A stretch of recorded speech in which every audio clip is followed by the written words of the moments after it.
वो खुश तो बहुत लग रहा था अपनी शादी से। खैर, खुश तो मैं भी बहुत था। मेरी भी लव कम अरेंज मैरिज थी सीमा से। जब मैंने पहली बार सीमा को देखा तो उसी वक्त अपना दिल उसे दे बैठा। वो वो मेरे सेक्रेटरी से मिलने मेरे ऑफिस आई थी। वो मेरी सेक्रेटरी मालती की दोस्त थी। उन दोनों को शॉपिंग के बाद एक साथ लंच पर जाना था, जिसके लिए मालती मुझसे पहले ही छुट्टी ले चुकी थी। संयोग से उसी वक्त मुझे किसी काम से बाहर जाना था। जैसे ही मैं कैबिन से निकला तो सीधा सीमा के ऊपर मेरी नज़र पड़ी और फिर मैंने उसे देखा तो देखता ही रह गया। वो मुझे अपनी ओर देखता पाकर थोड़ी देर के लिए असहमत महसूस करने लगी और मैंने जल्दी से अपनी नज़रों को रोककर मोड़ दिया। मैं ना चाहते हुए भी वहाँ से निकल आया और जैसे ही मैंने पीछे मुड़कर देखा तो वो दोनों मेरे पीछे ही बातें करते हुए निकली थी। सीमा मालती की किसी बात पर खिलखिलाकर हंसी थी और उसके लंबे बाल हवा में लहराते हुए उसके चेहरे पर आ रहे थे, जिन्हें वो बार बार पीछ रही थी। मैंने मौका देखकर मालती से कहा कि अगर है तो मैं उसे लिफ्ट दे सकता हूँ, क्योंकि मुझे भी उसी तरफ जाना था।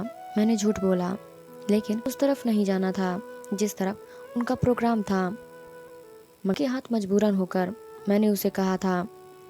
मालती बहुत खुश हुई और सीमा का हाथ पकड़कर कार में बैठ गई, लेकिन सीमा कुछ झिझकते हुए बैठी थी, जैसे हवाओं में उड़ने लगा।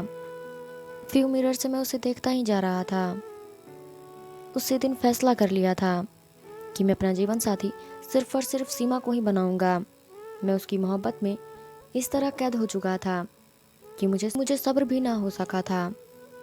दिन बाद मैंने मालती से सब कुछ कह दिया।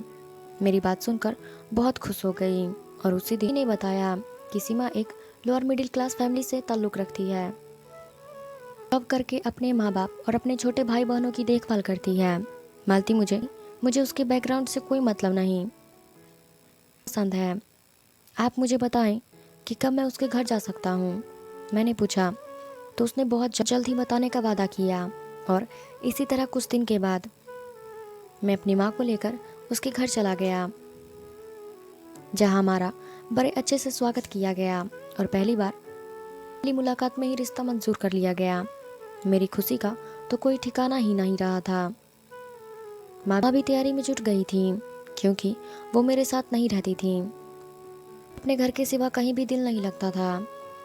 जब मैं जॉब की वजह से मुंबई में रहता था, जहाँ एक बहुत बड़ी कंपनी में मुझे एक बड़ी पोस्ट पर रख लिया गया था और ये बंगला कार उसी की तरफ से था। मुझे बहुत अच्छा पैकेज दिया गया था और कभी कभी देश से बाहर जाना भी होता था तो कंपनी और ज़्यादा पैसा देती थी। मैं अपनी जॉब और लाइफस्टाइल से काफ़ी ज़्यादा संतुष्ट था। उससे सीमा मेरी ज़िंदगी में आई थी, तब से तो लगता कि कोई कमी थी ज़िंदगी में। मैं हर वक्त भगवान का शुक्रिया अदा करता था कि सीमा बहुत अच्छे से ख्याल रखती थी और हर तरफ से एक बेहतरीन लाइफस्टाइल पार्टनर साबित हुई थी। लेकिन ये ड्रेस वाला सिलसिला शुरू हो गया था।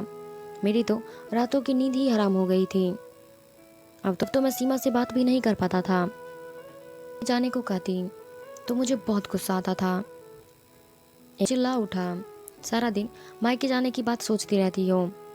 तुम एक बार भी नहीं सोचती कि मैं क्या चाहता हूँ। मेरी आवाज़ तेज हो गई थी, जिसे सुनकर वह डर गई। क्या हुआ? अबे, मुझसे कोई गलती हुई है क्या? वह अचानक से रोने लगी। उसके खूबसूरत चेहरे पर डर के निशान थे, जैसे उसने कोई भूत देख लिया हो। मेरा दिल उसे देखकर पिघल गया था। मैंने अपने इस रवैये के लिए उससे माफ़ी मांगी और कुछ ही देर बाद मैं उसे मायके छोड़कर आ गया। लेकिन लौटते समय वही ड्रेस मुझे नीतीश के घर पर लटकता हुआ दिखाई दिया। मुझे डर लगने लगा था कि मैंने अपने कनपट्टियों को दबाना शुरू कर दिया था। ऐसा लग रहा था जैसे कोई मेरे सिर पर हथौड़ा बरसा रहा हो। हर बार मैं सच्चाई जानने के लिए वापस जाया करता था और सीमा, उसके घर वाले मुझे अजीब नज़रों से देखा करते थे और मैं कोई बहाना बनाकर उल्टे कदमों से वहाँ से वापस आ जाया करता था। क्या हो रहा था मेरे साथ कुछ समझ में नहीं आ रहा था। अब तो सीमा भी मुझसे नाराज़ रहने लगी थी। मैं सारा दिन चिड़चिड़ा रहने लगा था। ऑफिस में भी लोग मेरी शिकायत करने लगे थे। अगर ये नौकरी चली जाती तो मैं कहीं का नहीं रहता, इसलिए मुझे अपने दिल को और दिमाग को तरोताज़ा करना पड़ता। मगर जिसके दिल और दिमाग में तूफान चलता हो, भला कैसे ठीक हो सकता था। मजबूरन मैंने बीमारी का बहाना बनाकर 2 हफ्तों की छुट्टी ले ली। उन्हीं दिनों में मैंने नोटिस किया परेशान और चिंतित लग रही थी। कभी कभी मुझे लगता था कि वो रात को कमरे से कहीं चली जाती थी, और जब मैं उठकर पूरे कमरे में उसे ढूंढता तो कहीं न मिलती। मजबूरन मजबूरन जैसे ही कमरे में वापस आता तो वो बेड पर सो रही थी। जगाया, सीमा तुम कहाँ चली गई थी? तब से मेरी ओर देखा। अबे आपको दिखाई नहीं देता? तो सो रही थी, बल्कि तो आप आ रहे हैं। शायद वो उल्टा मुझे शक भरी निगाहों से देखने लगी थी। इस बात दिए बिना अपनी जगह पर लेट गया। हो सकता है मैंने कोई सपना देखा हो। उस दिन के बाद सीमा उखरी उखरी सी रहने लगी थी। मैंने उससे कई बार पूछा, परेशान रहती हो? तो मुझे अजीब नज़रों से देखती और कहती, क्या हुआ है अभय आपको? की हालत ठीक नहीं लगती। उसके इस तरह से देखने पर मैं अपना सिर पकड़ लेता। वो ठीक ही तो कह रही थी। मैं आजकल उल्टी सीधी बातें करता रहता था, पर इस बार मैंने सोच लिया था कि इस रहस्य को सुलझाना ही पड़ेगा।